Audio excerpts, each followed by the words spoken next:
and it's interesting because it wasn't cancer first that I noticed. It was a change in a viral pattern. So I do a fair amount of skin pathology, so receiving skin biopsies from dermatologists and family docs and internists, OBGYNs, a lot of people that do biopsies. There's a little bump we get in childhood from a parapox virus called molluscum contagiosum. Mm-hmm. And it tends to be a little white raised bump with maybe a little volcano dell in the middle of it. And children will get that. Generally, by the early teens, you don't see it a whole lot.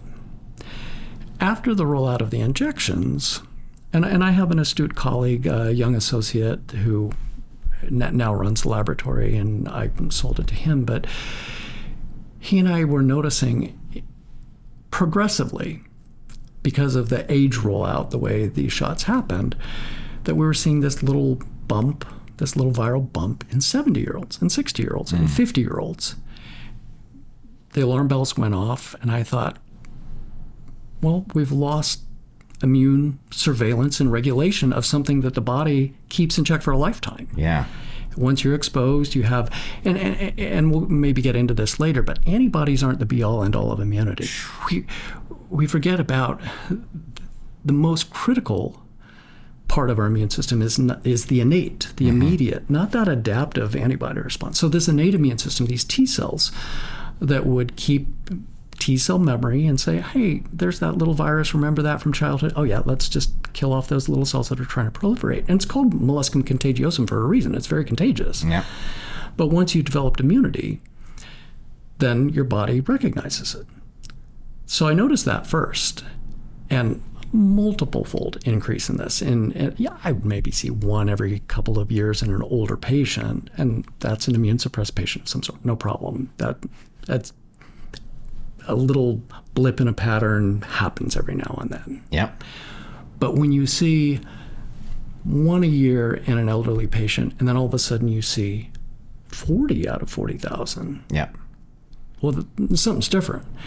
Then the same thing started happening in certain types of cancer. So I did a fair amount of women's health biopsies, and I started noticing endometrial cancers. I would usually get one endometrial cancer every month or two.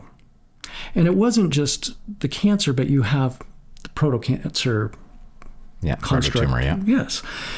So these atypical proliferative patterns, and as many will know by now, after the shots rolled out, a lot of women had menstrual disorders and problems and change in the length of menses, the length of onset, or delayed, et cetera, et cetera. So I started noticing those proliferative patterns in addition to, gosh, we're seeing one or two cancers or 3 cancers a month instead of one every month or two. And then one month it was 4 or 5 in a month. And that's when the alarm bells went off. But then the same thing also happened in melanoma, confirmed by one of the world's leading cancer researchers in the UK, Dr. Angus Dalgleish, over in the UK. He and I had dinner when I was over there. He notices melanoma patients that had been in remission or were doing fine, took off like wildfire. I saw that same thing under the microscope. And all right. So I saw a change in pattern. You saw a change in pattern. Walking along that forest trail, all of a sudden. You saw a change in pattern. And I've been walking that trail for 500,000 patients in my career. So